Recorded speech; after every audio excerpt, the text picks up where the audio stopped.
Diyos ng Digmaan Azura. Kabanata 221, Liwei. Mula ngayon, ang Sky Peak Mountain Range na ito ay pag-aari ko.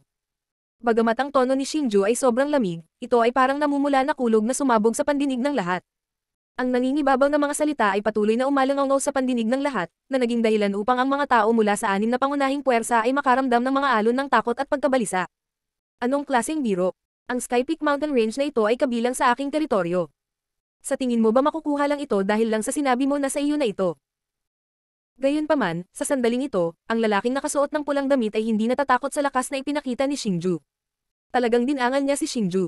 Matapos marinig ang kanyang mga salita, ang mga pinuno ng iba pang limang pangunahing puwersa ay nagkaroon ng pagbabago sa ekspresyon.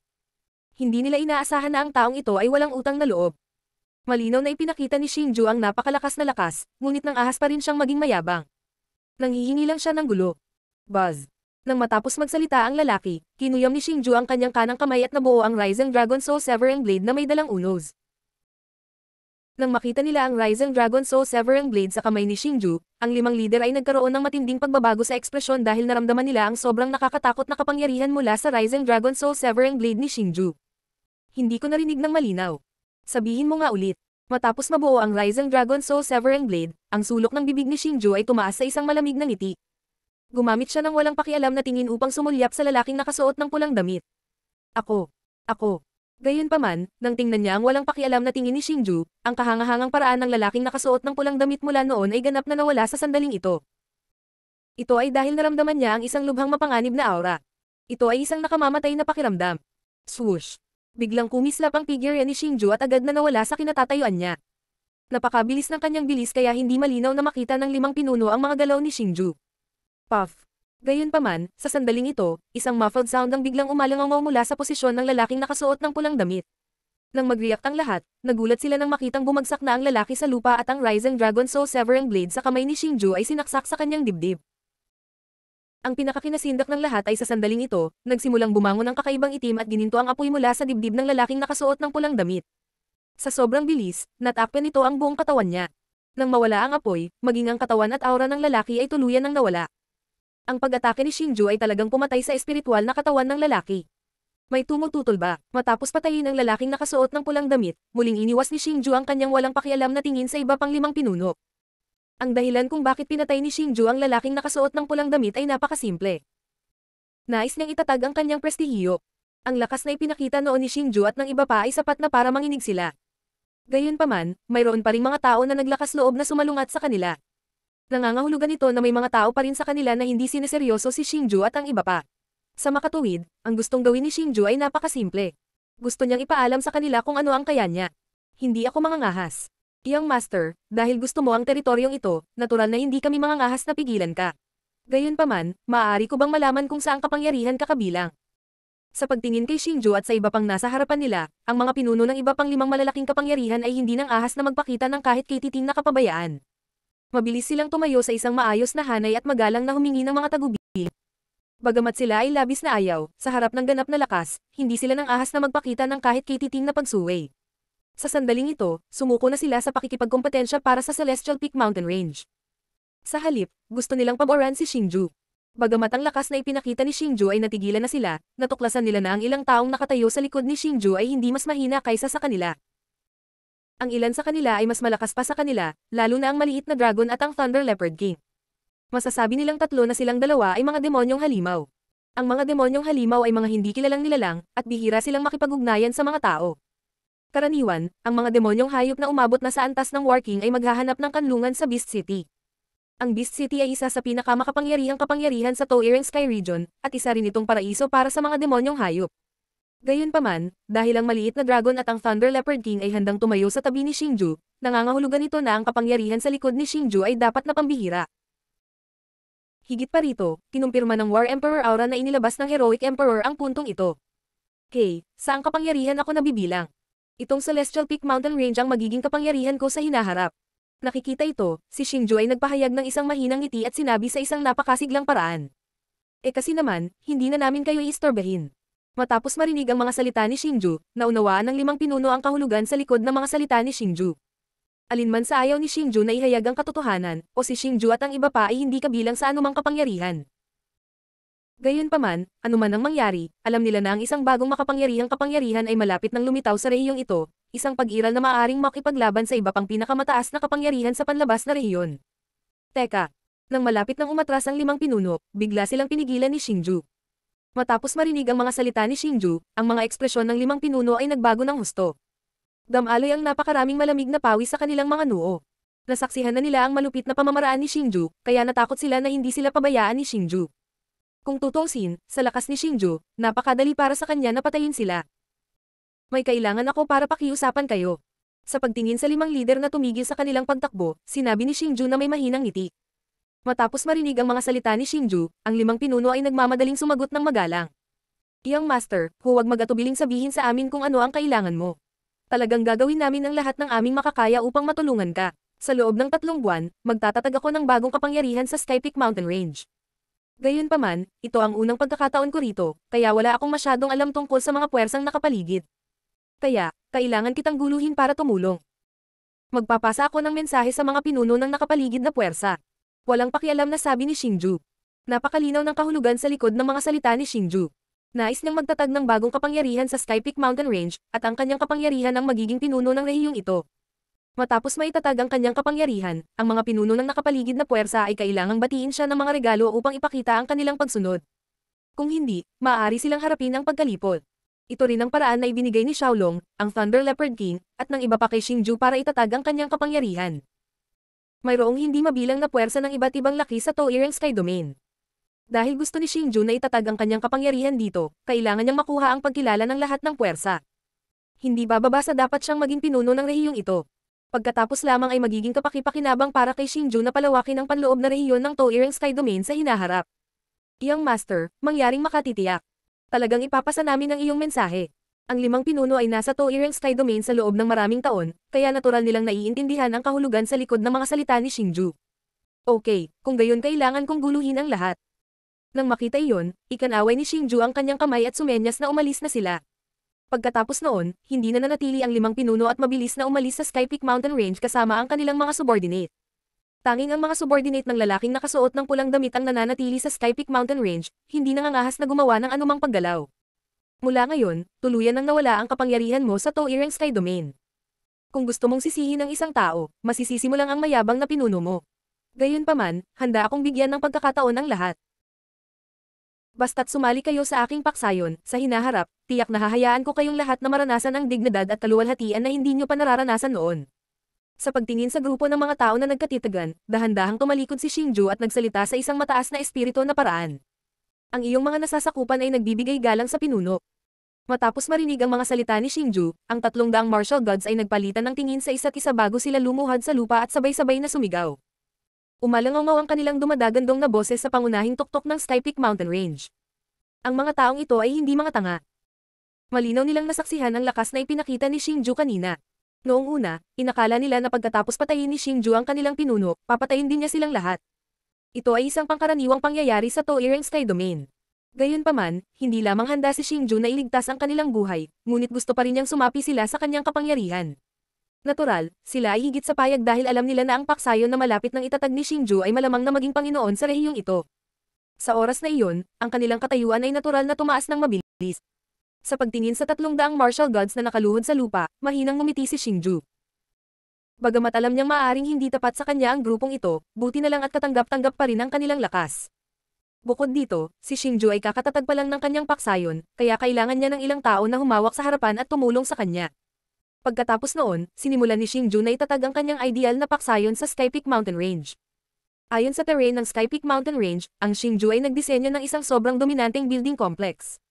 Bagamat nakakaubos ng oras ang pagtatayo ng ganoong kalaking complex ng gusali, napakadali para kay Xingju at sa iba pa na ihatid ang mga materyales sa gusali gamit ang kanilang hindi pangkaraniwang lakas.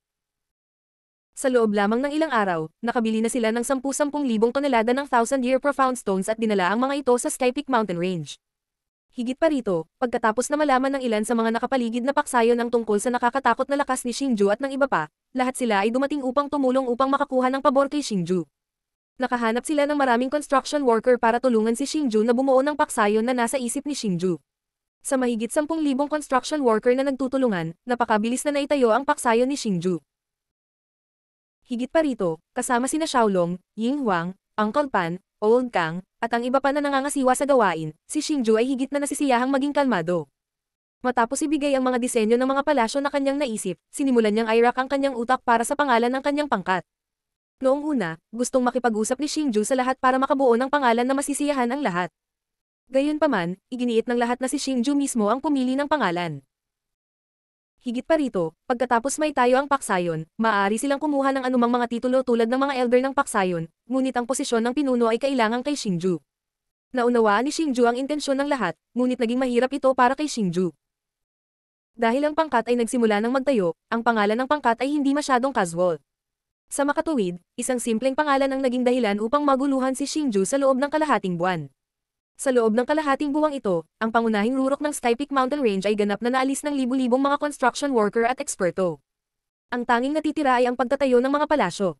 Sa araw na ito, gaya ng dati, tahimik na nakahiga si Xingju sa kama sa pansamantalang loft, iniisip kung anong uri ng pangalan ang dapat niyang ibigay sa kanyang pangkat. Kuya Xingju.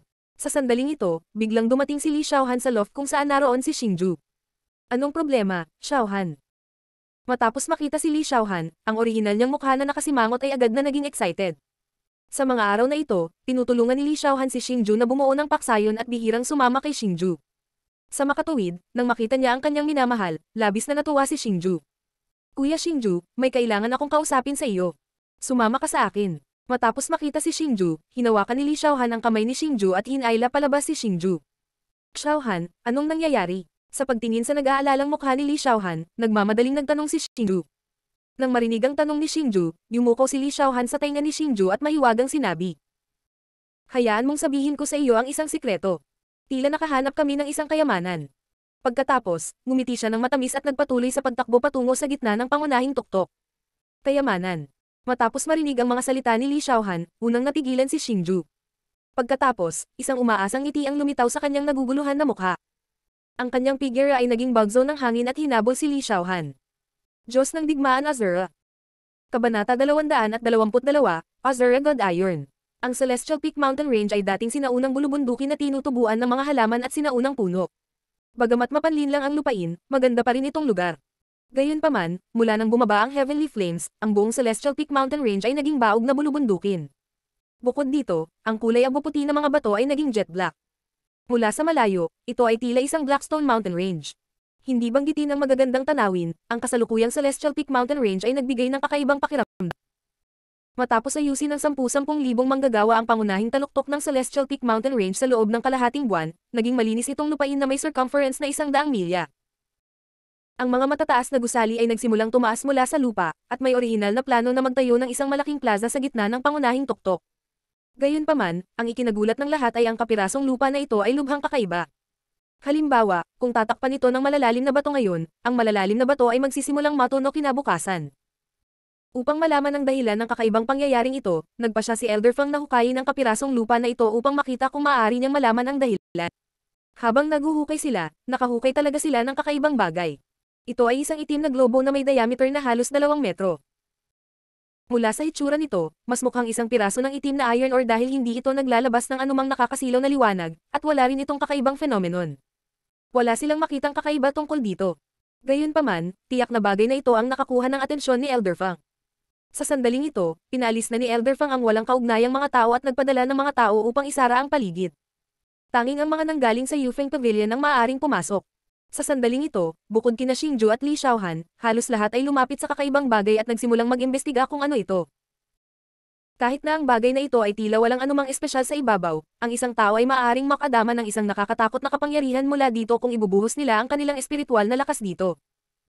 Nakakatakot ang kapangyarihang iyon na maging ang Heroic Emperor at Xiaolong ay nakaramdam ng takot. Ito ay dahil naramdaman nila ang kapangyarihang sirain ang langit at ang lupa. Sa sandaling ito, lahat ay sumang-ayon na ang pangunahing salarin sa likod ng kasalukuyang kalagayan ng Celestial Peak Mountain Range ay ang bagay na ito. Ang dahilan kung bakit ito nabaon sa lupa ay malamang na dahil sa malakas na impact ng lumapag ito. Gayunpaman, ang pinakamahalagang bagay sa ngayon ay upang malaman ang pinagmulan ng bagay na ito. Sa kasamaang palad, kahit na ang isang taong kasing lakas ni Xiaolong ay hindi matukoy kung ano ang bagay na ito. Wow, ano ito? Sa sandaling ito, sumugod din sina Xingju at Li Xiaohan. Nang makitang ang lahat ay nakapalibot sa isang malaking hukay at nakatingin sa ibaba, si Xingju ay lumapit din ng may pagtataka. Nang makita niya ang itim na bagay sa ibaba, napuno ng pagtataka ang mukha ni Xingju. Xingju, gamitin ang iyong spiritual strength para imbestigahan ito. Nang makitang dumating si Xingju, ngumiti si Senior Fang at pinaalalahanan siya. Sa paalala ni Old Fang, tumanggo si Xingju bilang pagsang-ayon. Kaagad, ipinikit niya ang kanyang mga mata at inilatag ang kanyang makapangyarihang espiritual na enerhiya. Sa huli, bumuhos ito sa mahiwagang bagay na parang invisible dragon. Ito. My God, ano ang bagay na ito? Nang pumasok ang kanyang espiritual na enerhiya sa bagay, biglang bumukas ang mga mata ni Xingju. Sa sandaling ito, ang kanyang mukha ay ganap na napuno ng pagtataka at pagkabigla. Nang makita ang gulat na ekspresyon ni Xingju, hindi napigilan ni Li Xiaohan na lumakad papunta sa gilid ni Xingju at nakangiting sinabi, Kuya Xingju, kayamanan ba ito? Ito ay dahil bago ito, sinabi na ni Li Xiaohan kay Xingju na maaaring nakapulot sila ng isang kayamanan. Pressure, ito ay talagang isang kayamanan. Ito ay isang napakalaking kayamanan. Nakabuka ang bibig ni Xingju habang nagsasalita siya ng may malaking katiyakan. Ito ay dahil sa sandaling ito, nararamdaman na ni Xingju ang malakas na enerhiya sa loob ng bagay. Ang enerhiyang ito ay sadyang sobrang nakakatakot kaya hindi na magamit ni Xingju ang mga salita para ilarawan ito. Guro, ano ba talaga ang kayamanan na ito? Pagkatapos ng ilang sandali ng pagkabigla, biglang ibinawling ni Xingju ang kanyang mausisa na tingin sa kanyang Panginoon, si Old Fang. Tungkol sa isang napakalakas na bagay, si Xingju ay napaka-curious kung ano iyon. Xingju, huwag mong banggitin sa akin, kahit si Senior Lian Tian ay hindi alam kung ano iyon. Nang marinig ang tanong ni Xingju, walang magawa si Old Fang na umiling. Gayunpaman, Xingju, gamit ang kayamanang ito, magagamit natin ang enerhiya ng bagay na ito para mag-set up ng defensive formation para sa pangunahing tuktok ng Sky Peak Mountain Range. Kung ang enerhiya sa loob ng bagay ay hindi hamina, kung gayon kahit na ang kapangyarihan ng defensive formation na ito ay hindi maihahambing sa defensive formation ng ating Yufeng Pavilion, hindi ito masyadong malayo. Pagkatapos, bahagyang ngumiti si Old Fang. Talaga, ang galing. Matapos marinig ang mga salita ni Old Fang, napuno ng pananubik ang mukha ni Xingju. Isa lang itong magandang balita para kay Xingju. Kara-rating lang nila at nakapagtatag na sila ng paksayon. Bukod dito, batay sa karakter ni Xingju, tiyak na marami siyang magiging kalaban sa hinaharap. Kapag dumating ang oras na iyon, tiyak na ang pangkat niya ang magdurusa. Noong una, sumasakit ang ulo ni Xingju kung paano mag-set up ng defensive system. Ngayong narinig niya ang mga salita ni Old Fang, paanong hindi siya magiging masaya. Kahit ano pa, ilabas muna natin itong bagay. Sa sandaling ito, sa wakas ay hindi na napigilan ni Xiaolong ang kanyang pagkainip. Sa isang talon, tumalon siya sa bagay at ibinuka ang kanyang mga braso para yakapin ito. Bumangon. Kasunod ng sigaw ni Xiaolong, itinoon din ni Xiaolong ang kanyang enerhiya sa bagay. Gayunpaman, sa sorpresa ng lahat, kahit na pagkatapos na ibigay ni Xiaolong ang kanyang lakas sa loob ng mahabang panahon, ang bagay ay talagang hindi gumagalaw kahit isang pulgada. Hindi ako naniniwala. Pagkatapos ng kanyang lakas sa loob ng mahabang panahon, ang bagay ay talagang hindi gumagalaw kahit isang pulgada. Lalong nagalit si Xiaolong at agad niyang nilakasan ang kanyang lakas. Lord Lian Tian, kung nag-set up ka ng defensive formation, hindi na mahalaga kahit hindi mo ito may galaw. Kailangan mo lang i-set up ang formation ay dito. Sa pagtingin sa galit na si Xiaolong, hindi maiwasan ni Old Fang na payuhan siya. Hindi ako naniniwala ngayon. Gayunpaman, pagkatapos marinig ang mga salita ni Old Fang, si Xiaolong talagang naging mas galit pa. Ikinuyom niya ang kanang kamao at talagang sinuntok ang bagay. Boom! Ang lakas ng suntok ni Xiaolong ay hindi dapat maliitin. Kahit isang maliit na bundok ay madudurog sa isang tumpok ng mga bato sa suntok ni Xiaolong. Gayunpaman, pagkatapos ng napakalakas na suntok na damapo sa bagay, hindi lamang ang bagay ay hindi nang ineg, ito ay talagang naging sanhi ng pag-atras ni Xiaolong. Ito. Pagtingin sa eksenang nasa harapan nila, baka sa mukha ng lahat ang gulat. Sa una, nag-aalala sila sa mga aksyon ni Xiaolong at natatakot na mapinsala niya ang bagay. Dapat malaman ng isang tao na ito ang pag-asa na maprotektahan ang mga puwersa ni Xingju sa hinaharap. Pero ngayon, tuluyan na silang kumalma. Alam nilang hindi magagawang sirain ni Xiaolong ang bagay na ito. Dahil nagawa ng bagay na ito na gawing ganoong estado ang napakalaking Sky Peak Mountain Range, ipinakita nito kung gaano kalakas ang bagay na ito. Kalokohan. Gayunpaman, pagkatapos mabaygo ang pag-atake, mas lalong nagalit si Xiaolong.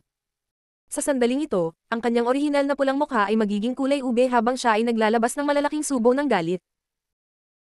Kasunod nito, muling iwinagayway ni Xiaolong ang kanyang mga braso at ang malalakas na pag-atake ay parang isang malakas na bagyo na patuloy na binomba ang bagay. Boom, boom. Patuloy na lumilitaw ang mga tila kulog na tunog. Ang malakas na mga ripple ng enerhiya ay patuloy na kumalat. Ang epekto lamang ng mga alon ng enerhiya ay naging isang napakalaking hukay na 10,000 talampakan ng laki. Ang higit na ikinagulat ng lahat ay sa sandaling ito, ang bagay ay talagang hindi nahulog kasama ng hukay. Sa halip, lumutang talaga ito sa lugar kung saan ito dati. Sa sandaling ito, muli nitong pinatunayan na ang bagay na ito ay hindi pangkaraniwan. Sa pagtingin sa kasalukuyang Xiaolong, kahit si Xingju ay hindi nang ahas na humakbang para pigilan ito. Sa pag-asa sa kanyang matalas na soul strength, naramdaman ni Xingju na ang emosyon ni Xiaolong ay umabot sa puntong hindi na ito makontrol. Ang sitwasyong ito ay hindi pa nangyari noon, kaya kahit si Xingju ay hindi alam kung ano ang gagawin. Sa sandaling ito, itinuro ni Li Xiaohan ang bagay at sinabing kinakabahan. Kuya Xingju, tingnan mo. Ito ay. Sa paalala ni Li Xiaohan, nabigla si Li Xiaohan nang makitang sa ilalim ng patuloy na malalakas na pag-atake ni Xiaolong, nagsimulang lumitaw ang mga bitak sa mahiwagang bagay. Bukod dito, ang mga bitak ay naglalabas ng isang madilim na aura, at ang nakakatakot na enerhiya na naramdaman nila kanina ay nagiging mas at mas halata. King Huang, mabilis na itigil si Xiaolong. Nang makita ito, lubos na nagbago ang ekspresyon ni Xingju. Sa wakas, hindi na niya ito napigilan pa at nagmamadaling sinabi sa Ying Huang. Ang Ying Huang lamang ang naririto na maaaring pumatay kay Xiaolong. Buzz matapos marinig ang mga salita ni Xiaolong, hindi nagpapigil ang Ying Huang. Gumawa siya ng kuko gamit ang kanyang kamay at biglang kinamot si Xiaolong. Sa sandaling ito, ang walang katulad na marahas na si Xiaolong ay agad na nagyelo, at naapektuhan na ito ng spatial shackles ng Ying Huang. Bagamat naabot na ni Xiaolong ang nakakatakot na antas ng isang mataas na antas na War King, ito ay masyadong mahina sa harap ng isang War Emperor. Swish. Matapos pigilan si Xiaolong ni Ying Huang, lumukso ang figure ni Xingju at dumating siya sa harap ng misteryosong bagay, maingat na sinuri ito. Kabisado na ni Xingju ang Imperial Wind Technique, kaya kahit hindi ginagamit ang kanyang War Wings, nakakalakad pa rin siya sa hangin. Pagkatapos, sina Xingju, Li Xiaohan, Elder Feng, Su Linier, Uncle Pan, ang Ying Huang, at ang iba pa ay dumating din sa tabi ni Xingju at maingat na sinuri ang mahiwagang bagay. Napaka-reckless talaga ni Xiaolong. Binago niya talaga ang isang napakagandang Divine Stone sa ganitong estado. Sa pagtingin sa basag na bagay sa kanyang harapan, napaungo si Li Xiaohan sa sakit ng puso. Xiaohan, hindi ito kasalanan ni Xiaolong. Wala itong pagpipilian. Sa sandaling ito, biglang nilinaw ni Xingju si Xiaolong. Matapos marinig ang mga salita ni Xingju, nagulat si Elder Feng, at mabilis siyang nagtanong. Xingju, ano ang ibig mong sabihin? Ito ay dahil masasabi niyang tila may natuklasan si Xingju. Lahat ng ito ay dahil sa piraso ng godly metal na ito. Sagot ni Xingju. Godly metal. Xingju, kinikilala mo ba ito? Pagkatapos marinig ang mga salita ni Xingju, mas nabigla si Elder Feng. Hindi lamang si Elder Feng, ngunit sa sandaling ito, ibinoling ng lahat ang kanilang mausisa na tingin kay Xingju. Mula sa ibabaw ng bagay, ito ay mas mukhang isang piraso ng bato. Dahil tinawag itong godly metal ni Xingju, nangangahulugan ito na alam na ni Xingju ang pinagmulan nito. Kung hindi ako nagkakamali, ito ay dapat na isang napakabihirang banal na bagay sa mundong ito. Ito ay tinatawag na Azura Godly Metal.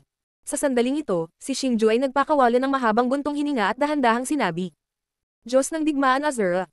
Kabanata 223, Kapangyarihan ng Azura. Azura Godly Metal. Ano ba talaga iyon?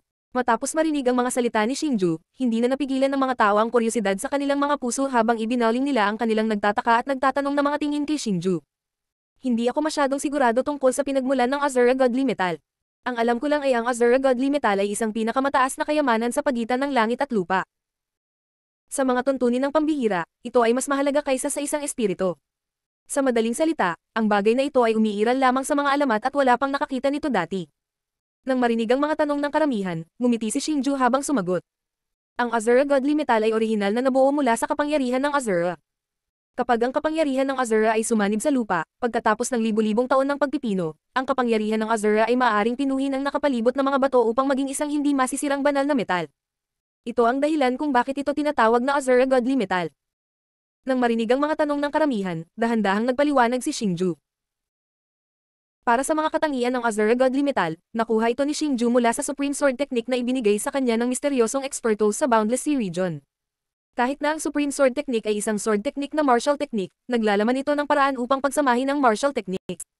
Higit pa rito, naitala din ito ang paraan upang pinuhin ang mga espada. Ang mga materyales na kailangan upang pinuhin ang sword chi ay napakahirap hanapin at ang aklat ay nakalista lamang ng 3 uri ng mga materyales. Sa 3, ang pinakamahalaga ay ang Azura Godly Metal. Heavens, ito ay talagang napakataas na kayamanan. Xingju, paano mo nalaman ang tungkol dito? Matapos marinig ang mga salita ni Xingju, lahat ng naruroon ay nagulat. Isang kayamanan na mas mahalaga pa sa isang espiritu, paanong hindi sila mabigla? Gayunpaman, na-curious sila kung paano nalaman ni Xingju ang tungkol sa kayamanang ito na kahit kailan ay hindi nila narinig. Noong nagsasanay ako sa labas, hindi ko sinasadyang nakakuha ng sword technique. Ang sword technique na iyon ay nagtala ng impormasyon tungkol sa Azure Godly Metal. Nang marinig ang mga tanong ng mga tao, walang itinago si Xingju at sumagot ng totoo. Kung ganoon, naapektuhan din ba si Lord Lian Tian ng Azure Divine Metal? Tanong ni Elder Fang matapos marinig ang paliwanag ni Xingju. Naramdaman nilang lahat na may mali kay Xiaolong, kaya nang marinig nila ang mga salita ni Xingju, agad nilang naisip ang Azure Divine Metal. Bagamat hindi nila alam ang pinagmulan ng Azure Divine Metal, malalaman nila sa pangalan nito na may kakaiba dito. Oo, ang Azure Divine Metal ay may kakayahang guluhin ang isip ng isang tao. Pagkumpirma ni Xingju matapos marinig ang tanong ni Elder Fang. Kung gayon, paano natin maaalis ang kalituhan na ito? Lalong nabalisa si Elder Fang. Bilang isang taong lumaki sa Yufeng Pavilion, hindi lamang nirerespeto ni Elder Fang ang pagkakakilanlan ni Xiaolong, ngunit sinamba pa niya ito. Sa makatuwid, labis na nag-aalala si Elder Fang tungkol sa kaligtasan ni Xiaolong. Master, ayos lang, gagaling ang isip ni Xiaolong pagkatapos magpahinga ng ilang sandali. Nagmamadaling sagot ni Xingju. Naiintindihan niya ang mga alalahanin ni Xingju. Matapos marinig ang mga salita ni Xingju, hindi lamang si Elder Fang, kundi ang lahat ay huminahon din. Sa bagay, medyo matagal na silang nakipag-interact kay Xiaolong. Bagamat hindi masyadong maganda ang bibig ni Xiaolong, lahat ay may magandang impresyon sa kanya. King Huang, may isa pang bagay na kailangan kong guluhin ka. Sa sandaling ito, biglang tumalikod si Xingju at sinabi sa Ying Huang. Ano ito? Magsalita ka, nalilitong tanong ni Ying Huang. Kailangan kitang problemayan para gamitin ang pinakamalakas mong pag-atake sa Azure Divine Metal at ihiwalay ito sa Azure Power. Kailangan ko ito. Sa pagtingin sa nalilitong ekspresyon ni Ying Huang, bahagyang ngumiti si Xingju.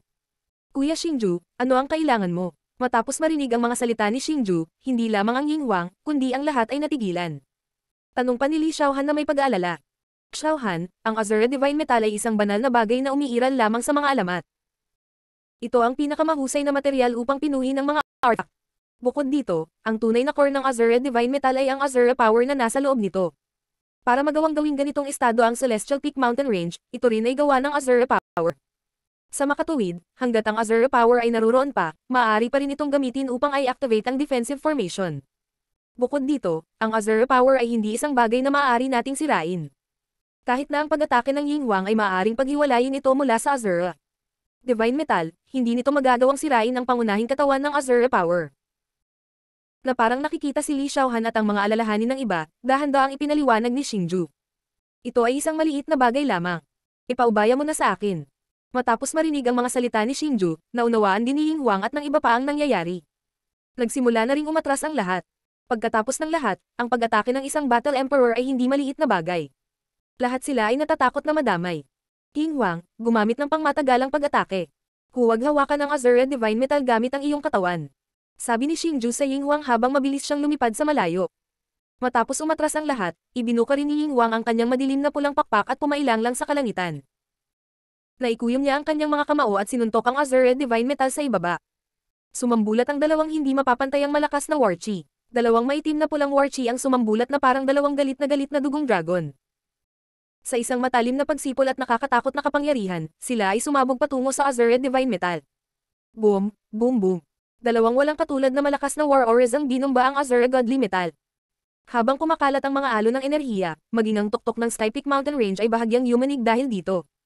Nagdulot ito ng pagkahulog ng maraming panday mula sa mataas na plataporma. Sa kabutihang palad, may mga proteksyon na hakbang sa ibaba. Kung hindi, sa kanilang mga mortal na katawan, sila ay ginawang mitpatis. Habang kumakalat ang walang katulad na malakas na alon ng enerhiya, si Xingju at ang iba pa ay nagulat ng matuklasan na ang Azure Divine Metal, na nagpakita lamang ng kaunting bitak sa ilalim ng mabangis na pag-atake ni Xiaolong, ay ganap na nahulog. Ang dark purple na Azure Energy ay lumitaw na. Muli nitong ipinakita ang malaking agwat sa pagitan ng isang War King at isang War Emperor. Ito ba ang Azure Energy? Matapos tanggalin ng Heroic Emperor ang lahat ng Azure Divine Metal, bumaba rin ang iba upang humanga sa maalamat na Azure Power ng malapitan. Ang Azure Energy ay dark purple ang kulay. Sa mga tuntunin ng hitsura, ito ay mas malapit sa isang Soul Essence. Gayunpaman, ang Azure Energy ay ilang beses na mas maliit kaysa sa isang Soul Essence. Kasing laki ito ng mansanas. Ngunit ang maliit na bola ng gas na ito ang nagparamdam kay Xingju at sa iba pa ng kapangyarihan na nagpang-inag pa sa kanilang mga kaluluwa. Hindi pa nila naramdaman ang kapangyarihan iyon. Ito ay 1,000, 10,000, o kahit 10,000 beses na mas nakakatakot kaysa sa War Chi. Lalo na pagkatapos matanggal ang Azure Divine Metal, ang nakakatakot na kapangyarihang ito ay malinaw na nailipat sa mga kaluluwa ni Xingju at ng iba pa. Kuya Xingju, maaari ba talagang mapinaw itong Azure Divine Metal? Habang hinahangaan ng lahat ang mahimalang Azure Energy, bumagsak ang tingin ni Li Xiaohan sa mga piraso ng Azure sa lupa. Habang nagsasalita siya, lalapit na sana siya para kunin sila. Xiaohan, pil ka. Nang makita ni Xingju ang pagkilos ni Li Xiaohan, ang kanyang mukha ay nagbago ng husto. Mabilis niyang inabot at hinawakan ang kamay ni Li Xiaohan, na inaabot na ang Azure Divine Metal. Kuya Xingju, anong problema? Sa pagtingin sa nag-aalalang si Xingju, naramdaman din ni Li Xiaohan na may mali. Naguguluhang tanong niya. Little Han, itong Azure Divine Metal ay naglalaman din ng kapangyarihan ng Azure. Kung hinawakan mo ito, malaki ang posibilidad na ikaw ay masugatan. Nang makitang nagtanong si Li Xiaohan, nagmamadaling nagpaliwanag si Xingju. Dahil iyon ang kaso, Kuya Xingju, paano mo ito aayusin? Matapos marinig ang mga salita ni Xingju, nag-alala si Li Xiaohan. Ito ay dahil masasabi niyang gusto ni Xingju na gawing kayamanan ng Azure Divine Metal. Hehe, Xiaohan, gamitin mo ang iyong soul strength para maramdaman mo. May pagkakatulad ba itong Azure Energy at isang kaluluwa? Nang makita ito, tumawa si Xingju. Pagkatapos, tumingin siya sa Azure Divine Metal sa ibaba ng may pag-asa. Oo, susubukan ko. Matapos marinig ang mga salita ni Xingju, hindi nag-atubili si Li Xiaohan. Ipinikit niya ang kanyang mga mata at ipinadala ang kanyang soul strength sa Azure Divine Metal sa ibaba. Sus, may nararamdaman din ako. Ang mukha ni Li Xiaohan ay puno ng isang nasasabik ng ngiti pagkatapos niyang ikanel ang kanyang soul power sa makajos na metal. Hehe, sa Peerless Sword Technique, ang Azure power na ito ay inilarawan na malapit sa isang kaluluwa.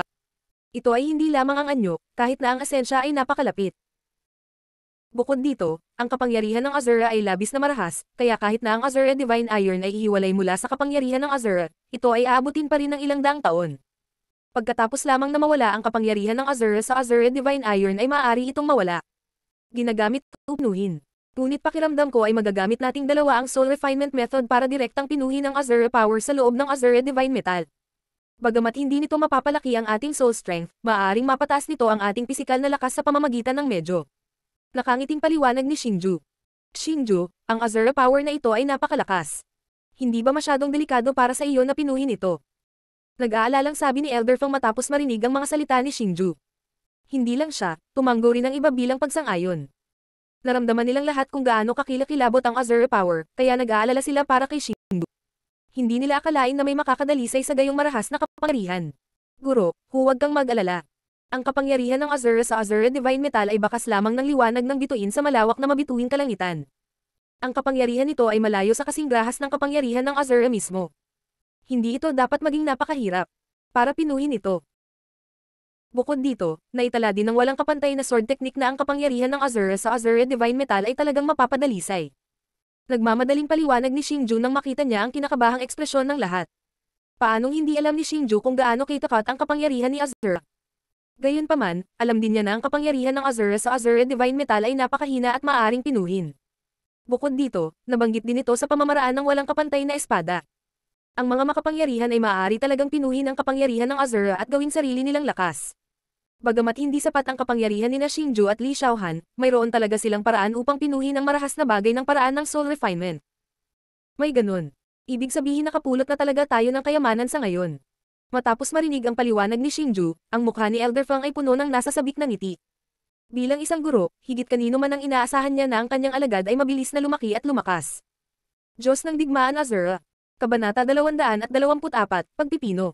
Ngunit Kuya Xingju, saan natin dapat pinuhin ang Azure Divine Metal sa panahong tulad nito?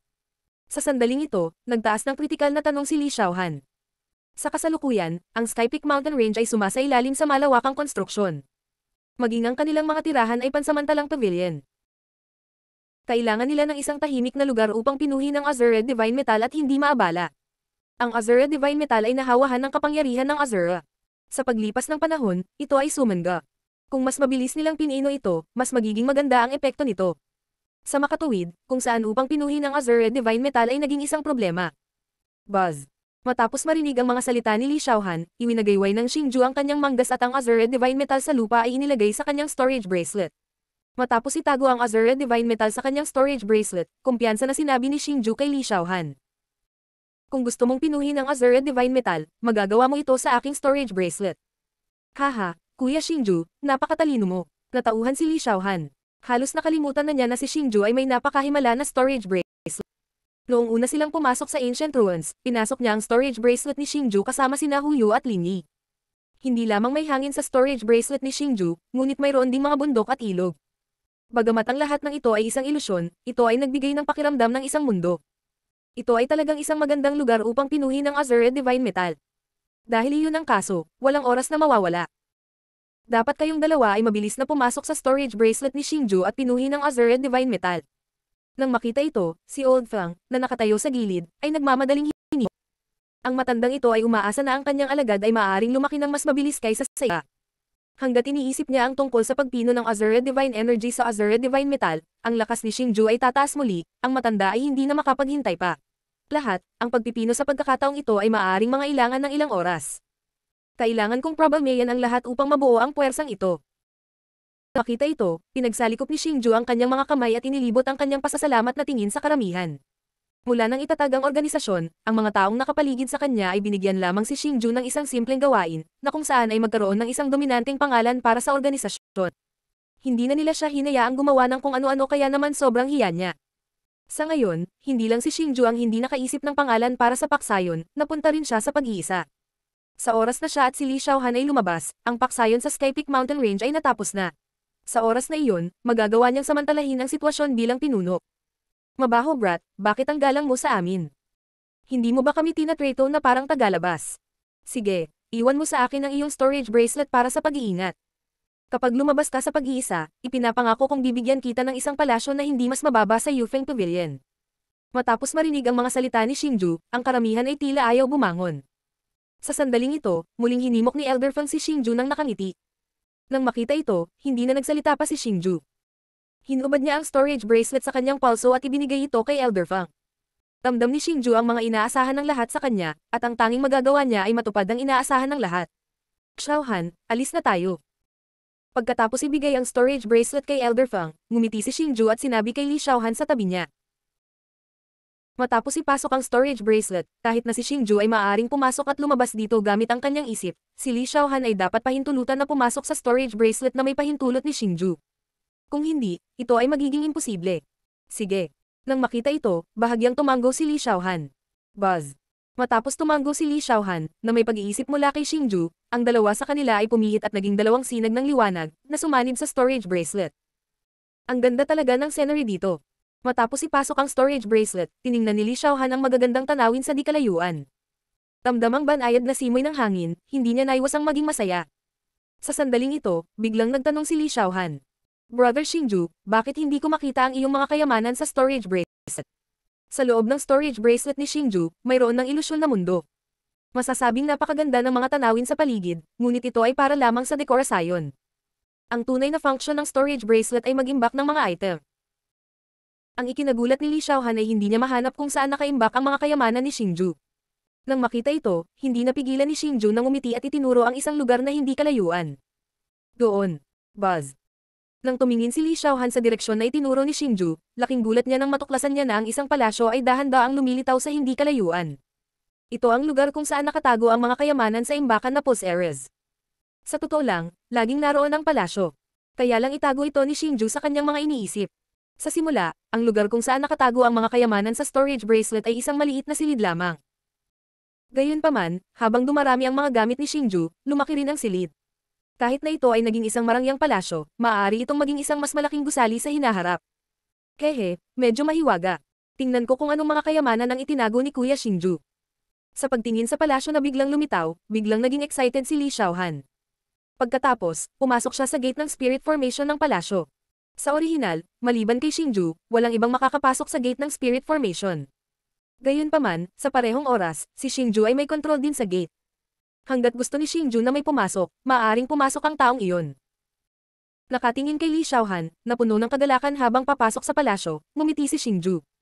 Pagkatapos, dahan-dahan siyang naglakad patungo sa palasyo. Noon, si Xingju ay pumasok lamang sa maliit na silid. Wala siyang masyadong alam tungkol sa panloob na istruktura ng palasyo. Kaya naman, napaka-curious niyang makita kung ano ito sa loob. Kuya Xingju, kaya ang dami mo talagang pills. Xingju sa palasyo, narinig niya ang masaya at matamis na boses ni Li Xiaohan. Sa sandaling iyon, natuklasan ni Xingju na ang palasyo ay isang maluwang na bulwagan. Gayunpaman, ang lahat ng uri ng mga tabletop ay inilagay ng makapal sa paligid ng bulwagan. Ang mga tabletop ay kumikislap na may mahinang liwanag, pinalamutian ng bulwagan sa napakarilag na paraan. Bukod dito, ang ilang treasures, pati na rin ang ilang piraso ng Azura Metal, ay inilagay sa ibabaw ng mga ito. Sa sandaling iyon, natuklasan ni Xingju na ang mga istan sa paligid ng bulwagan ay maaaring malayang magbago ayon sa laki ng mga bagay. Sa sandaling iyon, nagsimulang humanga si Xingju sa taong gumawa ng storage bracelet. Masasabing ito ay gawa ng mga Diyos. Malamang, ang taong gumawa ng storage bracelet ay isa ding may dakilang banal na kakayahan. Xiaohan, anong gusto mo? Kunin mo. Matapos pagmasdan ang sitwasyon sa bulwagan, lumapit si Xingju sa tabi ni Xiaohan at nakangiting sinabi kay Li Xiaohan. Ma'am, pinakagusto ko si Kuya Xingju. Kunin natin si Kuya Xingju. Nang makita ito, nag-isip sandali si Li Xiaohan. Pagkatapos, pinaikit niya ang kanyang malalaking mata na puno ng tubig at sinabi kay Xingju na may matamis na ngiti. Hehe, sige iwan ko na lang sayo. Matapos marinig ang mga salita ni Li Xiaohan, tumawa ng pilyo si Xingju. Pagkatapos, ibinuka niya ang kanyang mga braso at naghanda na yakapin ng magiliw at kaibig-ibig na si Li Xiaohan. Sige, mabilis nating ibaba ang Azura Metal Cubes. Kumislap ang figure ni Li Xiaohan at umiwas siya sa yakap ni Xingju. M.K. Habang nakatingin kay Li Xiaohan na umiiwas, walang magawa si Xingju na ibinuka ang kanyang mga kamay. Sa isang pag-iisip, ang ilang piraso ng Azura Metal Cubes ay lumutang pababa at damapo sa paanan ni Xingju at Li Xiaohan. Ang storage bracelet ay nagkaroon na ng kontrata kay Xingju. Si Xingju ang may-ari ng lugar na ito at ang espasyong ito ay kontrolado ni Xingju. Sa makatuwid, lahat ng bagay dito ay maaaring kontrolin ni Xingju na may pag-iisip. Hindi ko maisip kung anong level ang mararating ko pagkatapos pinuhin ng Azura Power. Sa pagtingin sa ilang piraso ng Azura Metal Cube sa lupa, ang magandang mukha ni Li Xiaohan ay hindi maiwasang magpakita ng kaunting pag-asa. Bagamat ang Azura Divine Iron na ito ay nabahiran lamang ng kaunting kapangyarihan ni Azura, sapat na ang kaunting kapangyarihan ni Azura na ito para maramdaman ni Li Xiaohan ng isang walang katulad na malakas na lakas. Ito ay mas malakas pa kaysa sa isang espiritu. Malalaman natin pagkatapos itong pinuhin. Sa pagtingin sa mukha ni Li Xiaohan na puno ng pag-asa, bahagyang ngumiti si Xingju. Umupo siya ng naka-crossleg at nagsimulang pinuhin ang Azura Metal Cubes. Nang makita ito, si Li Xiaohan ay hindi nag-atubili at naupo din ng naka-cross-legged sa lupa. Ipinikit niya ang kanyang mga mata at sinimulang pinuhin ang Azura Metal Cubes gamit ang kanyang malabong berdeng Soul Force. Xingju at Li Xiaohan upang pinuhin ang Azura Metal Cubes ay pareho noong pino nila ang espiritu. Gayunpaman, ang Azura Power ay hindi ang pangunahing katawan at walang katulad na panlaban sa espiritu. Sa makatuwid, madaling binalot ni Xingju at Li Xiaohan ang ilang piraso ng Azura Metal Cubes gamit ang kanilang Soul Force. Pagkatapos, sinimulan nilang pinuhin ang Azura Metal Cubes. Gayunpaman, noong sinimulan nilang pinuhin ito, nagulat sina Xingju at Li Xiaohan nang makitang ang Azura Metal Cubes ay hindi lamang sobrang banayad kumpara sa espiritu, ngunit sa tuwing pinipino nila ang isang maliit na bahagi nito, magkakaroon ng walang katapusang batis. Nang malakas na enerhiyang dumadaloy sa katawan ni Xingju at Li Xiaohan. Ang hindi pangkaraniwang epekto na ito ay nagpasaya kina Xingju at Xingju. Sa madaling salita, hindi lamang napakahusay ng kahusayan sa pagpino ng Azura Power, ngunit napakaganda rin ng epekto. Sa makatuwid, sinimulan nilang dalawa ang mahabang proseso ng pagpino. Pagkatapos ng 2 buwan ng pagpino, sa wakas ay napino ni Xingju at Li Xiaohan ang lahat ng Azura Power sa loob ng Azura Metal Cubes. Sa bulwagan, ang ilang piraso ng Azura Metal Cubes ay inilagay sa lupa. Bagamat hindi nagbago ang kanilang mga hugis, hindi maliit ang pakiramdam na kanilang ibinigay. Sa sandaling ito, nakaupo sina Xingju at Li Xiaohan na naka-cross-leg sa harap ng ilang piraso ng Azura Metal Cubes. Nang bumalik sa kanilang katawan ang kanilang Soul Force, dahan-dahang bumukas ang mga mata ni Xingju at Li Xiaohan. Sa sandaling imulat nila ang kanilang mga mata, kumalat ang isang aura na ilang beses na mas malakas kaysa dati. Sa sandaling ito, talagang nakalusot na silang dalawa sa mid-level na working realm. Diyos ng Digmaan Azura. Kabanata 225, tapos na ang gawain. Naikuyom ni Xingju ang kanyang mga kamao at naramdaman ang kapangyarihan sa kanyang katawan. Ang kapangyarihan ng Azura ay talagang malakas. Ito ay mas malakas pa kaysa sa isang kaluluwa. Hindi ko maisip kung gaano ito kalakas kung ako ay magpapadalisay sa kapangyarihan ng Azura. Excited na sabi niya. Naikuyom ni Xingju ang kanyang mga kamao at naramdaman ang kapangyarihan sa kanyang katawan. Kuya Xingju, ang kapangyarihan ng Azura sa loob ng Azura Divine Metal ay hindi maihahambing sa kapangyarihan ng Azura mismo. Natatakot ako na walang sino man sa buong kontinente ang makakapagpino sa nakakatakot na kapangyarihang iyon. Sa sandaling ito, lumapit si Li Xiaohan sa tabi ni Xingju at pinaalalahanan siya. Oo, ganoon din ang tingin ko. Ang kapangyarihang nakapaloob sa loob ng kapangyarihan ng Azura mismo ay labis na nakakatakot. Ang pressure na nagmumula sa kaibuturan ng kaluluwa ng isang tao ay nagpapahirap sa isa na magkaroon ng matatag na resolusyon para pinuhin ito. Sa paalala ni Li Xiaohan, inalis din ni Xingju ang nakatutuwang ideyang iyon. Masyadong malakas ang pressure na naramdaman ni Xingju mula sa kapangyarihan ni Azura. Ito ay simpleng pang-aapi ng isang namumuno sa isang karaniwang tao. Ito ay hindi mapaglabanan. Kuya Xingju, nagtataka ako kung paano ang pagtatayo ng ating puwersa sa loob ng 2 buwan. Sabi ni Li Xiaohan na puno ng pananabik ang mukha. Ayon sa panahon ng konstruksyon, dapat kalahating buwan na ang nakalipas. Naniniwala ako na dapat ay tapos na ito, di ba? Matapos marinig ang mga salita ni Li Xiaohan, ang mukha ni Xingju ay hindi maiwasang mapuno ng ngiti ng pag-asa. Noong naghahanda silang sakupin ang Skypeak Mountain Range, naintindihan na ng lahat kung gaano katagal ang pagtatayo ng isang paksayon sa pangunahing tuktok ng Skypeak Mountain Range. Ang kanilang unang pagtatansya ay 2 buwan. Sa pagdaragdag ng 1 buwan ng recruitment, makakagawa sila ng isang paksayon na medyo malaki sa loob ng 3 buwan. Iyon ang dahilan kung bakit sinabihan ni Xingju ang mga pinuno ng iba pang 5 puwersa na tipunin ang mga kalapit na puwersa sa loob ng 3 buwan. Sa oras na iyon, ganap na sasagutin ni Xingju ang lahat ng puwersa sa loob ng 10,000 milyang radius ng Skypeak Mountain Range sa kanyang sariling puwersa. Ito rin ang dahilan kung bakit hindi lang pinatay ni Xingju ang 5 pinuno at kinuha ang kanilang puwersa para sa kanyang sariling gamit. Ito ay dahil si Xingju ay hindi isang maikli ang paningin na matutokso ng kaunting pakinabang. Ang unang layunin ni Xingju ay maging isa sa mga nangungunang kapangyarihan sa panlabas na rehiyon ng matayog na langit. Hindi lamang isa sa mga nangungunang kapangyarihan, ngunit isa sa mga nangungunang kapangyarihan. Kung nais ng isang tao na maging isang peak power, kakailanganin nilang palawakin ang kanilang saklaw ng impluwensya. Saka lamang sila magkakaroon ng malalim na epekto. Ang direktang pagkontrol sa mga nakapalibot na kapangyarihan ay ang pinakamaikling paraan. Sa pag-iisip na iyon, hindi nagtagal sina Xingju at Li Xiaohan. Tumiti sila sa isa't isa at nagsanib sa espasyo. Nang muling imulat ni na Xingju at Li Xiaohan ang kanilang mga mata, nagulat sila nang makitang sila ay nasa isang napakagandang palasyo. Napakaranggal ng loob ng palasyo. Maging ang mga dingding o ang mga haligi, lahat ay gawa sa ginto. Higit pa rito, ang ginto ay ipinarace sa isang pulang hiyas ng dugo. Kapag ang dalawang bagay ay pinagsama-sama, ito ay isang kapistahan para sa mga mata. Isang nasa sabik ng ngiti ang hindi sinasadyang itinaas sa sulok ng bibig ni Xingju habang nakatingin siya sa malaking bulwagan sa kanyang harapan. Maging ang kanyang katawan ay hindi sinasadyang nanginag. Ito ay dahil ang malaking bulwagan na ito ay isang bagay na idinisenyo niya noon. Haha, tignan mo, bumalik na ang leader natin. Habang tinatangkilik ni Xingju ang palasyong kanyang idinisenyo, isang tawa ang biglang umalangaw sa kanyang likuran. Sa paglingon, natuklasan ni Xingju na si Old Feng, Old Kang, Xiao Chen, Su Linier, Ying Huang, Uncle Pan, Xiaolong, at ang Thunder Leopard King ay naruroon lahat sa palasyo. Bata, hindi masama.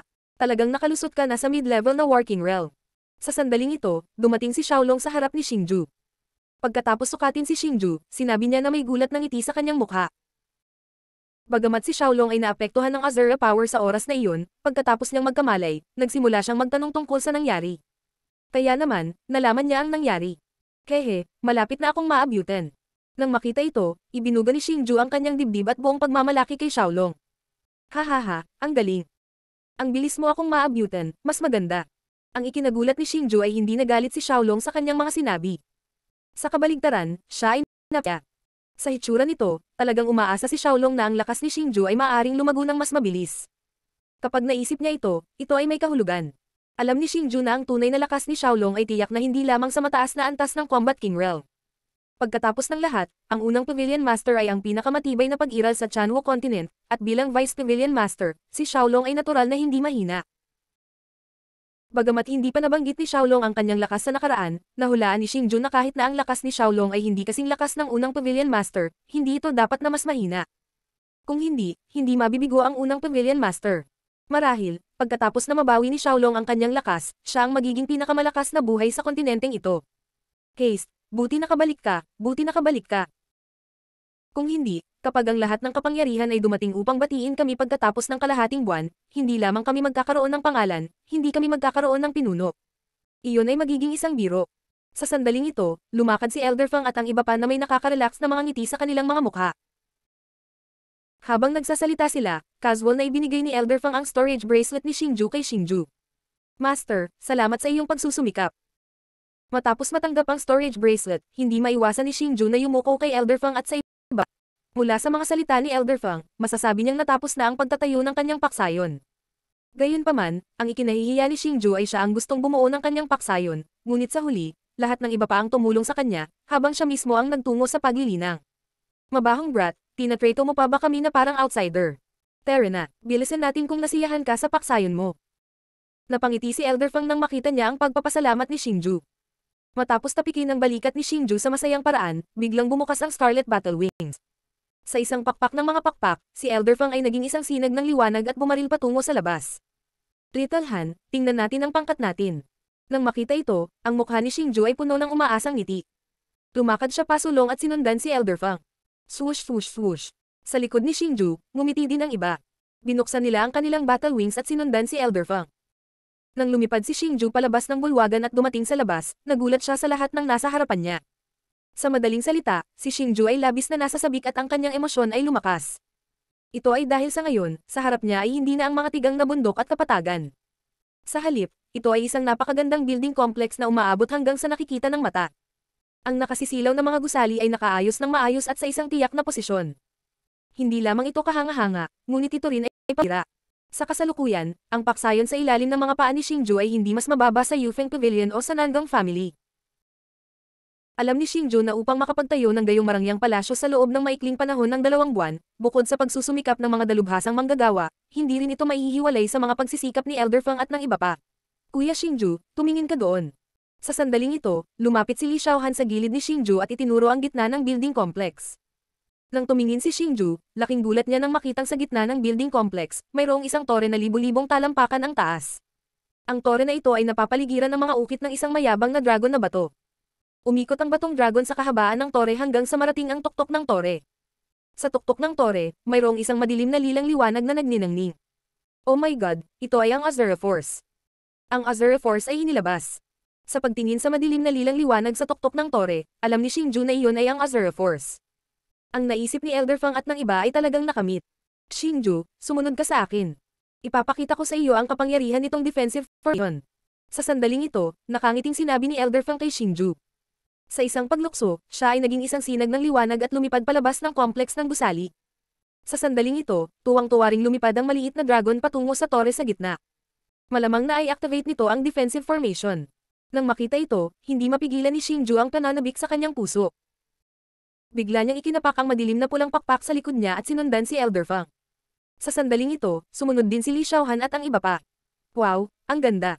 Pagkatapos lumipad palabas ng building complex, nagliwanag ang mga mata ni Xingju. Sa jet black na Sky Peak Mountain Range na ito, mayroong isang grupo ng mga nakasisilaw na palasyo. Nagbigay ito sa mga tao ng ibang uri ng pakiramdam. Sa sandaling ito, natuklasan din ni Xingju na mayroong 8 bahagyang mas maikli na tore na itinayo sa paligid ng complex ng palasyo. Kumikislap din sila sa liwanag. Gayunpaman, hindi ito ang kapangyarihan ng Azura, ngunit isang uri ng enerhiya na tumutugma sa kapangyarihan ng Azura. Sa sandaling ito, ang tuktok ng tore na itinayo sa gitna ng complex ng palasyo ay biglang kumikislap na may madilim na lilang liwanag. Habang tumatagal ang madilim na lilang liwanag, maging ang nakapaligid na hangin ay napunit sa mga itim na linya. Ito ay isang nakakatakot na kapangyarihan na hindi pa nakita ni Xingju. Biglang, ang puwersang Azura na nakabalot sa tuktok ng tore ay biglang bumaril ng 8 sinag ng madilim na lilang liwanag. Pagkatapos, kumonekta sila sa 8 tore sa paligid ng building complex. Pagkatapos, sa ilalim ng mahigpit na nakapikit na mga mata ni Xingju, ang 8 sinag ng madilim na lilang liwanag ay nagsimulang kumalat sa hugis fan. Sa huli, sa ilalim ng nagtatakang tingin ni Xingju, bumuo sila ng napakalaking defensive barrier.